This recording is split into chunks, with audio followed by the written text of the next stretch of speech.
नमस्कार, मैं रवीश कुमार। आज 10 अगस्त है और संसद का मॉनसून सत्र 13 अगस्त को समाप्त हो रहा है। लेकिन आज तक किसी को पता नहीं कि सरकार डिलिमिटेशन बिल, परिसीमन बिल किस रूप में पेश करेगी, पुराने रूप में ही या उसमें बदलाव करेगी, बिल पेश किया जाएगा भी या नहीं। जिस डिलिमिटेशन बिल पर मोदी सरकार 3.5 महीने पहले 17 अप्रैल को लोकसभा में हार चुकी है, उस बिल को फिर से लोकसभा में लाने की खबरें कई हफ्तों से सूत्रों के हवाले से चल रही हैं, छप रही हैं। हम इस वीडियो में बात कर रहे हैं कि इस बार डिलिमिटेशन बिल पास कराने के लिए किस तरह से बहुमत जुटाया जा रहा है। दूसरा, क्या राज्यों में भेदभाव पैदा कर परिसीमन करना चाहिए, और तीसरा, 850 सीटों की संसद की जरूरत ही क्यों है, इससे क्या संसद का काम बेहतर हो जाएगा। अगर लोकसभा में बिल पेश होता है तो यह वीडियो आपको बहस के लिए पहले से तैयार करने में मदद कर सकता है। पूरा देखिएगा। संवैधानिक संशोधन की ऐसी हालत है, किसी को कुछ पता नहीं। सवाल करेंगे तो कहा जाएगा पिछली सरकारों ने भी ऐसा कई बार किया है, यानी कल की गलती के आधार पर आज की गलती को सही ठहराने लग जाते हैं। एक सवाल और है कि संविधान में संशोधन हो रहा है, इसके लिए जोड़ तोड़कर किसी भी तरह से 2/3 बहुमत जुटाना चाहिए, या एक नैतिक संवैधानिक मर्यादा से जुड़ा प्रश्न है। यह तस्वीर देखिए, शिवसेना उद्धव ठाकरे और तृणमूल कांग्रेस से लाए गए सांसदों के साथ प्रधानमंत्री नरेंद्र मोदी मुलाकात कर रहे हैं। शिवसेना और तृणमूल कांग्रेस से तोड़कर 26 सांसदों का जुगाड़ बीजेपी ने लोकसभा में कर लिया है। इन सभी ने 17 अप्रैल 2026 के दिन डिलिमिटेशन बिल के खिलाफ वोट किया था। शिवसेना उद्धव पार्टी से तोड़कर लाए गए सांसदों को एकनाथ शिंदे की शिवसेना में मिला दिया गया है, जो बीजेपी की ही सहयोगी है। लेकिन तृणमूल कांग्रेस के 20 सांसद टूटकर एनसीपीआई में जा मिले, उसे तो मान्यता भी नहीं थी, ना उसका कोई विधायक था ना सांसद। अचानक इस एनसीपीआई के 20 सांसद हो जाते हैं। लोकसभा में BJP, Congress, Samajwadi party, DMK के बाद यह 5वीं बड़ी पार्टी हो जाती है। जो सायोनी घोष 17 अप्रैल को लिखती हैं कि डिलिमिटेशन के जरिए राज्यों के अधिकार छीने जा रहे हैं, संघवाद के खिलाफ है। पश्चिम बंगाल के चुनाव में महिला वोटर का वोट पाने के लिए बीजेपी यह सब कर रही है। अब वही सायोनी घोष डिलिमिटेशन बिल पर बीजेपी और मोदी सरकार का समर्थन कर सकती है। क्या यह अनैतिक नहीं? कायदे से गोदी मीडिया को सवाल करना चाहिए। तो इसे मास्टर स्ट्रोक बताया जा रहा है कि विपक्षी दलों को तोड़ दिया गया। एनसीपीआई के इन 20 सांसदों को लेकर 27 जुलाई को तृणमूल कांग्रेस के नेता अभिषेक बनर्जी ने लोकसभा स्पीकर को लिखा है, 19 जून तक हमने आपको इस संदर्भ में 20 याचिकाएं दी हैं कि इन सभी की सदस्यता रद्द कर दी जाए, क्योंकि इन लोगों ने एक ऐसी पार्टी ज्वाइन कर ली है जिसे मान्यता भी प्राप्त नहीं, जिसका विधानसभा और लोकसभा में कोई वजूद नहीं था। इस पर स्पीकर का फैसला अभी तक नहीं आया है। पश्चिम बंगाल बीजेपी में इसे लेकर विरोध हो रहा है कि बीजेपी में तृणमूल के नेता लाए जा रहे हैं, जिनके खिलाफ बीजेपी लड़ती रही है। उस विरोध से बचने के लिए लगता है एनसीपीआई का रास्ता निकाला गया। जिन सांसदों को बीजेपी खुद अपने में नहीं मिला सकी, उनके दम पर 2/3 बहुमत का इंतजाम कर लेने का दावा किया जा रहा है। शिवसेना के मामले में सुप्रीम कोर्ट में 3 जजों की बेंच सुनवाई कर रही है। इसी बेंच का एक बयान है कि संसदीय दल पर पार्टी का कंट्रोल होता है। यह मौखिक टिप्पणी जरूर है। अगर इसी लाइन पर फैसला आ जाए तो सारे सांसद अयोग्य हो सकते हैं। मामला यह है कि कोर्ट में सुनवाई चल रही है और इधर स्पीकर ने शिवसेना एकनाथ शिंदे में विलय की मान्यता 18 जुलाई को ही दे दी, जबकि उद्धव ठाकरे ने मांग की है कि सुप्रीम कोर्ट के फैसले तक इन्हें मान्यता न दी जाए। इस तरह से बहुमत जुटाकर, बुलाकर सांसदों के साथ प्रधानमंत्री नरेंद्र मोदी मुस्कुरा रहे हैं, संबोधित कर रहे हैं। गोदी मीडिया तृणमूल कांग्रेस और शिवसेना उद्धव के सांसदों को बागी लिखता है। क्या वाकई ये बगावत कर आए हैं, या ईडी का डर दिखाकर अगवा कर लाए गए हो सकते हैं? विपक्षी नेताओं के यहां ईडी के छापों पर हमारे पुराने वीडियो आप देख सकते हैं। विपक्ष के कई बड़े नेताओं ने आरोप लगाए हैं, मीडिया में बाकायदा विश्लेषण छपे हैं कि विपक्षी दलों पर ही ईडी के ज्यादा छापे पड़े, उन पर मुकदमे हुए और उनमें से ज्यादा लोग बीजेपी में चले गए। या ना तो 2/3 बहुमत है और ना ही स्वस्थ बहुमत है, जिस तरह से डीलिमिटेशन बिल के संदर्भ में जुटाने का दावा किया जा रहा है। दिसंबर 2023 में लोकसभा और राज्यसभा में विपक्ष के 146 सांसदों को निलंबित कर दिया गया और उसी दौरान मोदी सरकार ने कई बिल पास करा लिए। भारतीय न्याय संहिता, भारतीय नागरिक सुरक्षा संहिता, भारतीय साक्ष्य अधिनियम पेश हुआ, पास हो गया। तब लोकसभा में 100 सांसद निलंबित थे। विपक्ष की गैर मौजूदगी में मुख्य चुनाव आयुक्त की नियुक्तियों से जुड़ा बिल पास कर लिया गया। नियुक्ति के पैनल से चीफ जस्टिस को हटा दिया गया। जेनजी को पता तक नहीं कि यह सब इस देश में होता रहा है और ऐसा अब भी होने जा रहा है। अगर इसी तरह 2/3 बहुमत चाहिए, तब फिर दल बदल कानून की तरह 2/3 बहुमत का भी कोई मतलब नहीं रह जाता है। इसकी बाध्यता भी समाप्त कर देनी चाहिए। यह अगवा किया गया 2/3 बहुमत है, सहमति के आधार पर हासिल किया हुआ 2/3 बहुमत कतई नहीं है। अतीत में सरकार को बचाने के लिए विधायकों और सांसदों को रातों रात गायब करने या उनके दल बदल करा लेने के प्रसंग खूब मिलेंगे। क्या अब संविधान में संशोधन भी इसी तरह किया जाएगा, जोर जबरदस्ती के दम पर, या पार्टियों को तोड़कर किसी और तरीके से कहीं और विलय कराकर? अगर 2/3 बहुमत जुटाना ही था तो सरकार अप्रैल के महीने में सांसदों को अगवा भी करा लेती और बिल पास करा लेती, या निलंबित करा देती, बिल पास हो जाता। सदन में केवल बीजेपी के सांसद होते और मौजूदा सांसदों के आधार पर वहां 2/3 बहुमत आसानी से बन सकता था।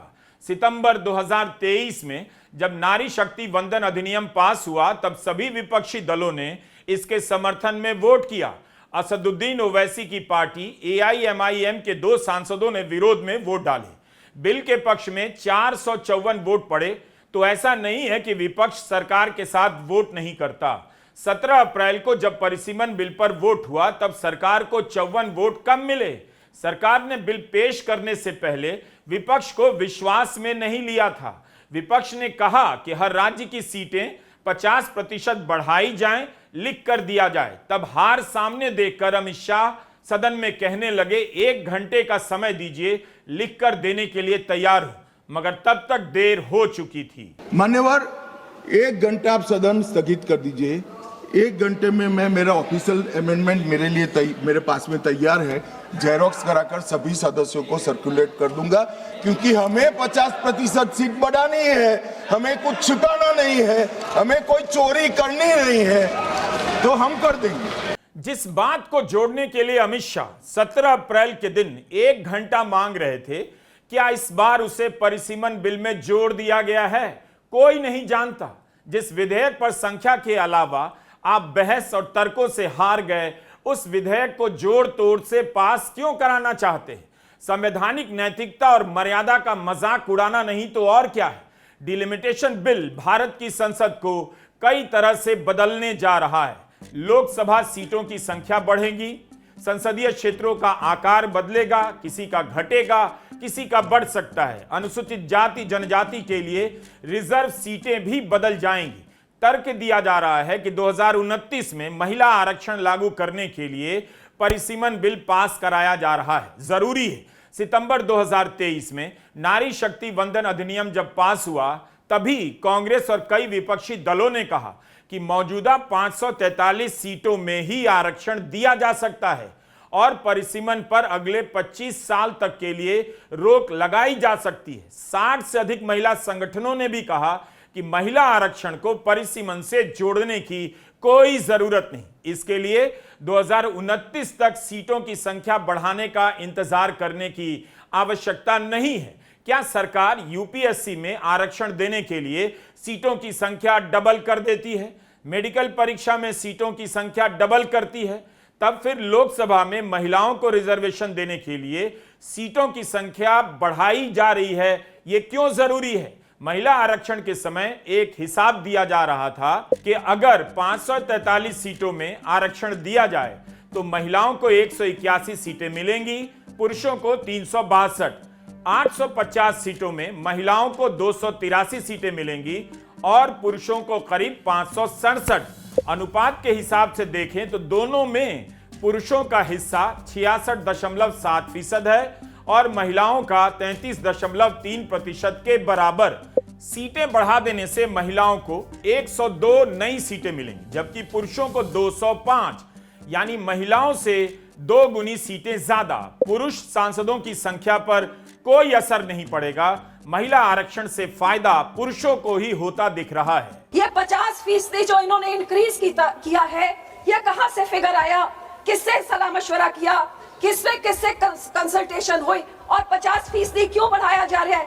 क्या इसलिए बढ़ाया जा रहा है क्योंकि जिस नारी शक्ति और मातृ शक्ति की आप बात करते हैं उसको आप इतना तवज्जो नहीं दे सकते कि यहाँ पे पहले 50% इंक्रीज करें ताकि कोई आदमी की सीट ना हिल जाए और इंक्रीज सीटों से महिला को दे। तो मैं तो यही कहती हूँ कि 180 देनी है 545 में से, तो हम ऑलरेडी 74 लेडीज तो है, 100 आदमियों की बात है, अब जैसे है वैसे करिए। 100 आदमी, हम 80 साल रुक सकते हैं रिजर्वेशन के लिए, या क्या चंद साल सेंसस के लिए और डिलिमिटेशन के लिए बंदे नहीं रुक सकते? हरसिमरत कौर बादल क्या अब भी यही दलील देंगी? 17 अप्रैल को बता रही हैं लोकसभा में कि 543 सीटों में ही महिला आरक्षण दिया जा सकता है, परिसीमन की जरूरत नहीं।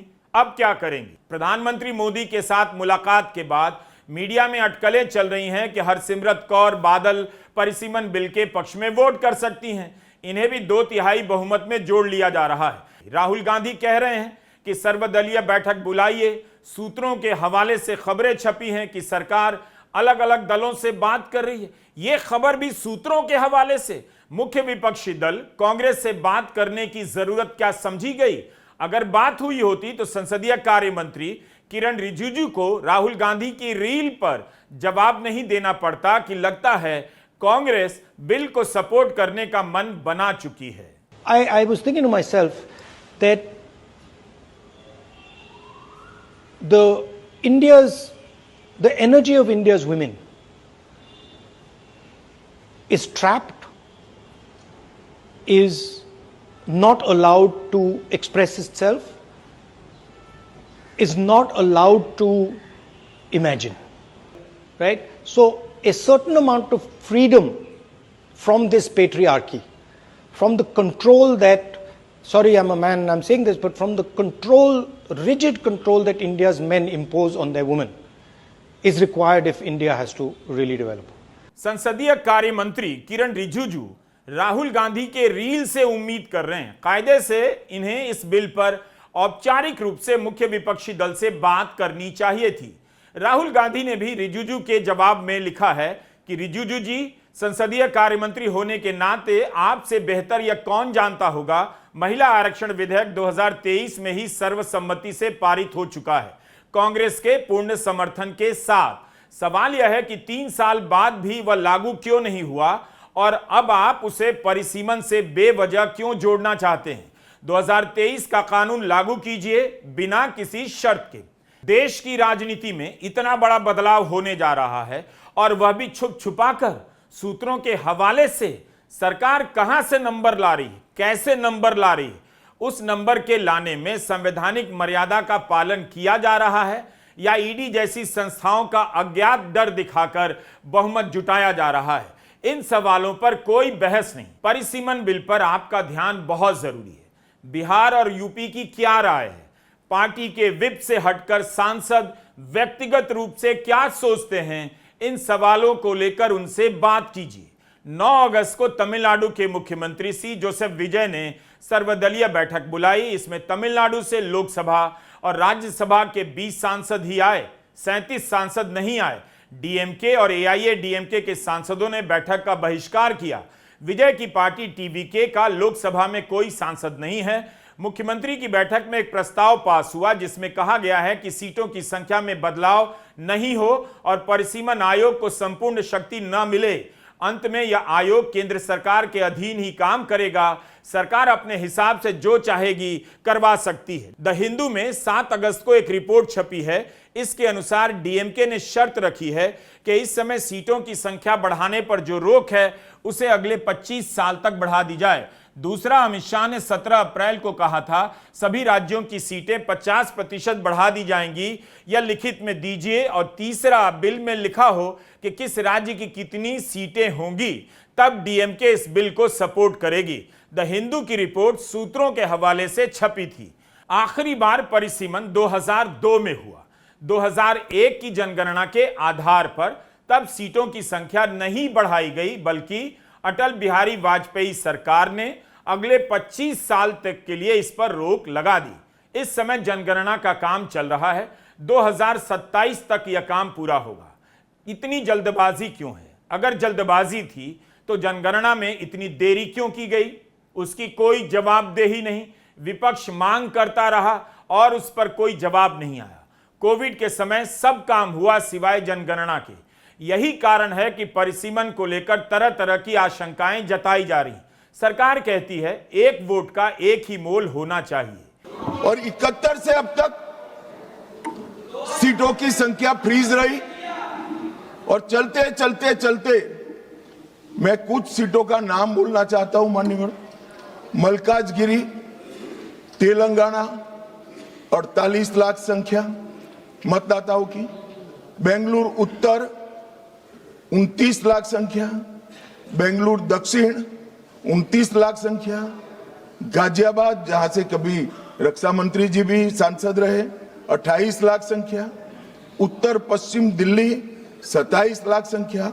127 सीटें ऐसी है मान्यवर जिसमें 20 लाख से ज्यादा वोटर्स है, 20 लाख से ज्यादा। अब मुझे कोई बताए भला, जहां 48 लाख वोटर है वो सांसद कैसे 48 लाख मतदाताओं की अपेक्षाओं के साथ अपने आप को मैच कर। एक व्यक्ति, एक मत और एक मूल्य, इस सिद्धांत का पूर्णतया उल्लंघन होता है। कहीं पर तो 45 लाख मतदाताओं के समूह को एक प्रतिनिधि मिला है और कहीं पर 6 लाख मतदाताओं के समूह को एक प्रतिनिधि मिला है। तो मत का मूल्य जो एक होना चाहिए वो नहीं हुआ है मान्यवर। और मैं विश्वास दिलाता हूं कि डिलिमिटेशन के लिए ये लोग सहयोग कर दे, हमें भरोसा करें और डिलिमिटेशन करने दे तो ये मूल्य एक समान हो जाए।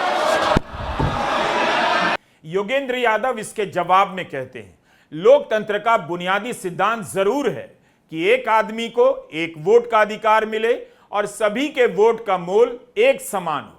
योगेंद्र कहते हैं कि इस सिद्धांत से भी बड़ा एक और सिद्धांत है अनुपात का। नंबर बढ़ाना है तो बढ़ाइए, मगर अलग अलग राज्यों का अनुपात बना रहना चाहिए, क्योंकि एक वोट एक मोल के सिद्धांत को बनाए रखने से भी बड़ा है संघवाद का सिद्धांत।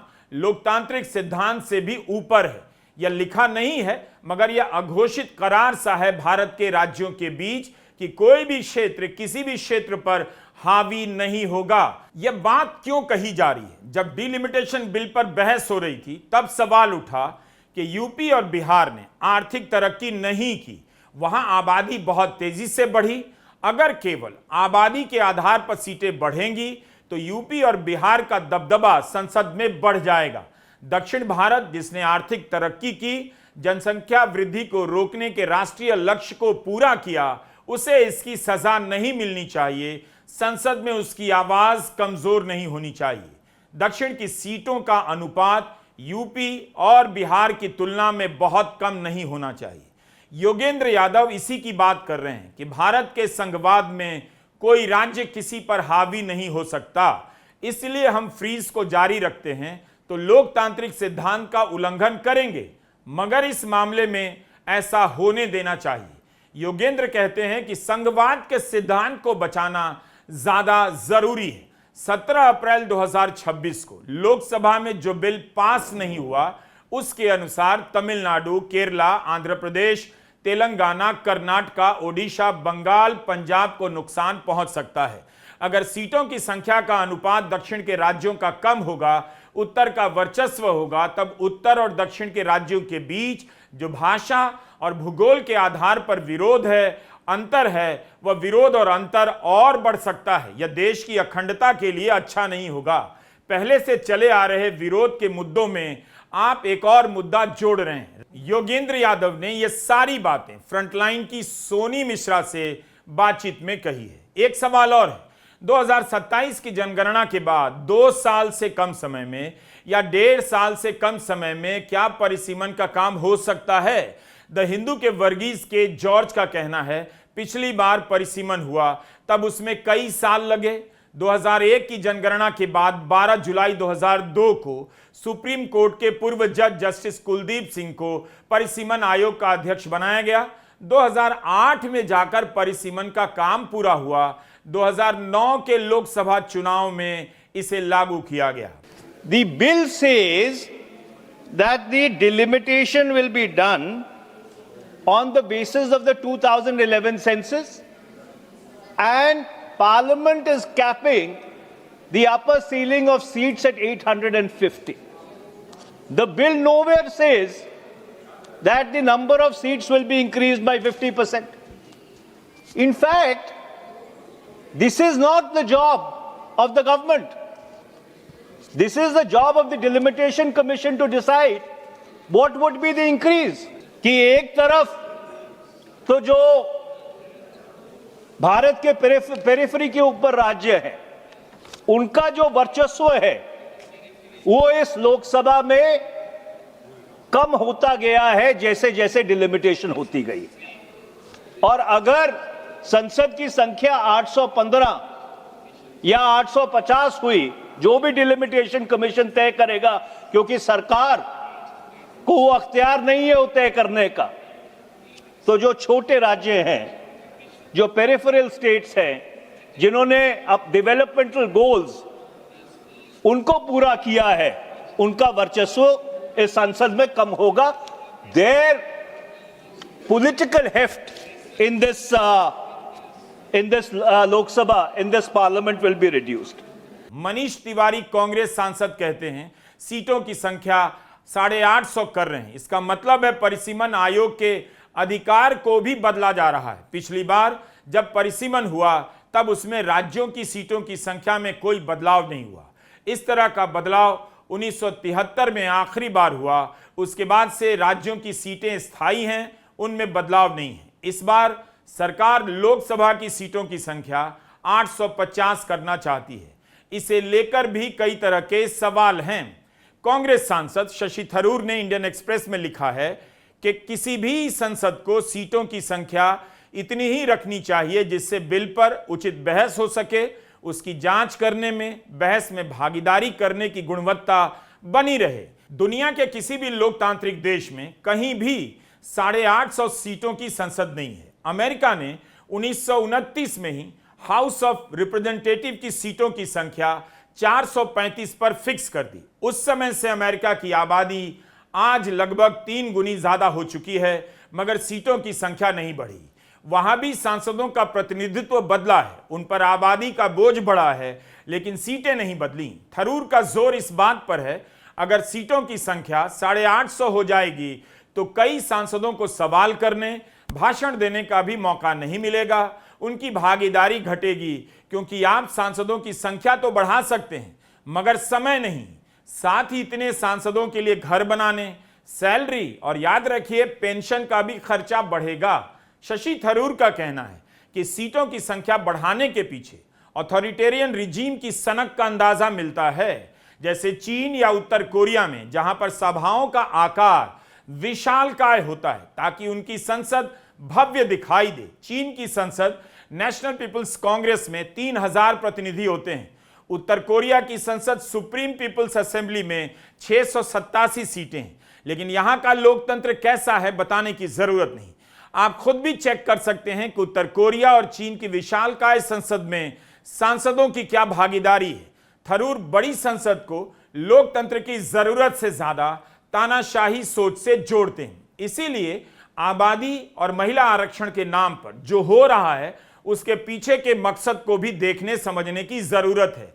भारत में ही लोकसभा और विधानसभा की बैठकें कम होती जा रही हैं।